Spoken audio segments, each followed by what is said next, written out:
ബിസ്മില്ലാ അൽഹംദുലില്ലാ വസ്സലാത്തു വസ്സലാമു അലാ റസൂലില്ലാ റബ്ബി ഇശ്റഹ് ലി സദ്രി വയസ്സിർ ലി അംരി വഹ്ലുൽ ഉഖ്ദതം മിൻ ലിസാനി യഫ്ഖഹു ഖൗലി റബ്ബി സിദ്നാ ഇൽമൻ അജ്മഈൻ റബ്ബൽ ആലമീൻ അല്ലാഹുമ്മ ആതി നുഫൂസനാ തഖ്വാഹാ വസക്കിഹാ വഅൻത ഖൈറു മൻ സക്കാഹാ.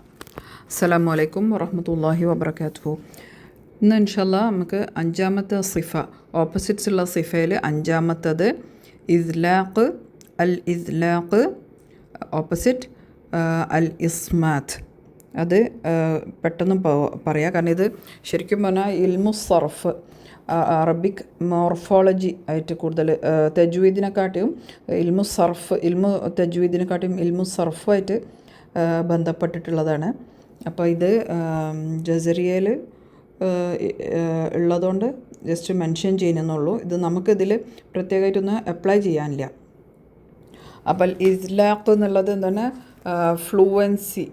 ഇംഗ്ലീഷിലെ ട്രാൻസ്ലേഷൻ എന്താണ്? ഫ്ലുവൻസി. മലയാളത്തിലാണെങ്കിൽ ഓരത്തു നിന്ന് പുറപ്പെടുന്ന അക്ഷരങ്ങൾ, ചുണ്ടിൻ്റെ അല്ലെങ്കിൽ നാവിൻ്റെ ഒക്കെ ഓരത്തു നിന്നും വരുന്ന അക്ഷരങ്ങൾ. ഈ അക്ഷരങ്ങൾ പറയാൻ നല്ല ഒരു എളുപ്പമുള്ള അക്ഷരങ്ങളാണ്. അപ്പം ഇസ്ലാഖിൻ്റെ അക്ഷരങ്ങൾ ഫറ മിൻ ലുബ്. ഏതൊക്കെയാണ്? ഫ, റോ, മീം, നൂൻ, ലാം, ബ. ഫറ മിൻ ലുബ് എന്ന് പറഞ്ഞാൽ, ഫറ മിൻ ലുബ് എന്ന് പറഞ്ഞാൽ foolish person who actually flees from the knowledge due to his ignorance. അതായത് ഒരു ജാഹിലായിട്ടുള്ള ഒരു വ്യക്തി ബുദ്ധിമാൻ്റെ അടുത്തൊന്നും ഓടിപ്പോകുന്ന ജാഹിലായിട്ടുള്ള വ്യക്തി എന്നുള്ള ഒരു മീനിങ് ആണ്. എനിവേ അത് ജസ്റ്റ് പറഞ്ഞു എന്നുള്ളൂ. അപ്പോൾ ഫറ മിൻ ലുബ്, ഈ അക്ഷരങ്ങളുടെ പ്രത്യേകത എന്താണ്? ഫ, റോ, മീം, നൂൻ, ലാം, ബ. ഈ അക്ഷരങ്ങളുടെ പ്രത്യേകത ഇവ ഉച്ചരിക്കാൻ വളരെ ഈസിയാണ്, വളരെ ഫ്ലൂവൻ്റ് ആയിട്ട് നമുക്ക് പറയാം. കാരണം ഈ അക്ഷരങ്ങൾ ടിപ്പ് ഓഫ് ദ ടങ് അല്ലെങ്കിൽ tip of the lip. Okay, tip of the tongue എന്ന് വരുന്ന അക്ഷരങ്ങൾ ഏതൊക്കെയാണ്? ലാം, നൂൻ, റോ.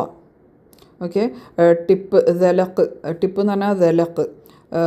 ലിപ്സിൻ്റെ ദലക്ക് എന്ന് വരുന്ന അക്ഷരങ്ങൾ ഏതൊക്കെയാണ്? ഫ, മീം, ബ. അപ്പോൾ ഇത് ഈ അക്ഷരങ്ങൾ ഒരു വാക്കിൽ ഈ അക്ഷരങ്ങൾ ആണ് കൂടുതൽ ആ വാക്കിൻ്റെ അടിസ്ഥാനം എന്നുണ്ടെങ്കിൽ അത് നമുക്ക് മനസ്സിലാക്കാം അത് ഒറിജിനൽ അറബിക് വേർഡ് തന്നെയാണെന്നുള്ളത്. നേരെ മറിച്ച് ഇസ്മാത്തിത്തെ അക്ഷരങ്ങൾ എന്ന് പറഞ്ഞാൽ ഫെറ മിൻ ലുബ് അല്ലാത്ത ബാക്കി അക്ഷരങ്ങളൊക്കെ ഇസ്മാത്ത്. ഇസ്മാത്ത് എന്ന് പറഞ്ഞാൽ വിലങ്ങൽ. മലയാളത്തിൽ വിലങ്ങൽ, ഇംഗ്ലീഷിലാണെങ്കിൽ റെഫ്യൂസൽ, ഡെസിസ്റ്റിങ് ഒക്കെ. അപ്പോൾ ഈ ഇസ്മാത്തിലെ അക്ഷരങ്ങളാണ് കൂടുതൽ ഒരു വാക്കിൻ്റെ ബേസ് എന്നുണ്ടെങ്കിൽ നമുക്ക് മനസ്സിലാക്കുക അത് കൂടുതൽ അറബി അല്ലാത്ത ഫോറിൻ ലാംഗ്വേജസ് ഒന്നും വന്നിട്ടുള്ള വേർഡാണെന്നുള്ളത്. ഇനി ഇതിൽ നമുക്ക് തജ്വീദിൽ ഇത് പ്രത്യേകമായിട്ടൊന്നും നമുക്ക് അപ്ലൈ ചെയ്യാനില്ല.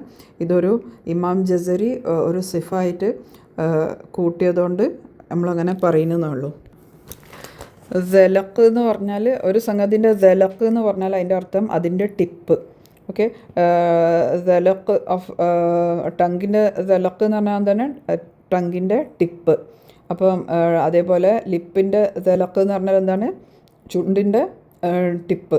അപ്പോൾ ഇസ്ലാഖ് വന്നിട്ടുള്ളത് ദലക്ക് എന്നുള്ള വേർഡിൽ നിന്നാണ് ഇസ്ലാഖ്. അപ്പോൾ ഓരത്തു നിന്ന് പുറപ്പെടുന്ന അക്ഷരങ്ങൾ എന്തിൻ്റെ? ചുണ്ടിൻ്റെയും നാവിൻ്റെ ഓരത്തു നിന്നുള്ള അക്ഷരങ്ങൾ ഏതൊക്കെയാണ്? ഫറ മിൻ ലുബ്, ഫ, റോ, മീം, നൂൻ, ലാം, ബ. ഓക്കെ, ഒന്ന് പറഞ്ഞു നോക്കി. ഫ എവിടെ നിന്നാണ് വരുന്നത്? ഫ അല്ലേ, ചുണ്ടിൻ്റെ അറ്റത്തുനിന്ന്. പിന്നെ ഈസി ആയിട്ട് പറയുക, നമുക്ക് എന്താണ് നല്ല ഫ്ലുവൻ്റ് ആയിട്ട് പറയാം. ഫ നല്ല ഫ്ലുവൻ്റ് ആയിട്ടല്ല നമ്മൾ പറയുന്നത്. ഓക്കെ, അതേപോലെ ചുണ്ടിൻ്റെ അറ്റത്തുനിന്ന് വരുന്ന ബാക്കി ചുണ്ടിൻ്റെ അറ്റത്തുനിന്ന് വരുന്ന 3 ലെറ്റേഴ്സ് ഏതാണ്? ഫ പറഞ്ഞു നോക്കി.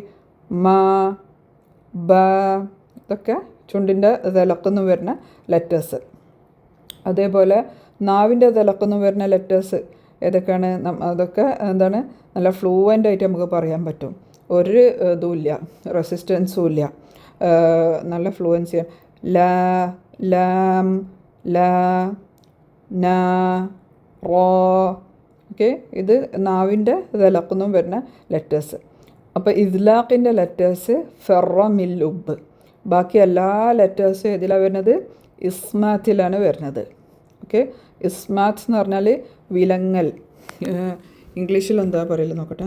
ഇംഗ്ലീഷിൽ റിഫ്യൂസൽ, REFUSAL, റിഫ്യൂസൽ അല്ലെങ്കിൽ ഡെസിസ്റ്റിംഗ്. ഓക്കെ, അപ്പോൾ ഇത് നമുക്ക് പ്രത്യേകമായിട്ടൊന്നും നമുക്ക് അപ്ലൈ ചെയ്യാനൊന്നുമില്ല. ഓക്കെ, പറഞ്ഞല്ലോ. ربنا تقبل منا إنك أنت السميع العليم وتب علينا إنك أنت التواب الرحيم سبحانك اللهم وبحمدك أشهد أن لا إله إلا أنت أستغفرك وأتوب إليك. السلام عليكم ورحمة الله وبركاته.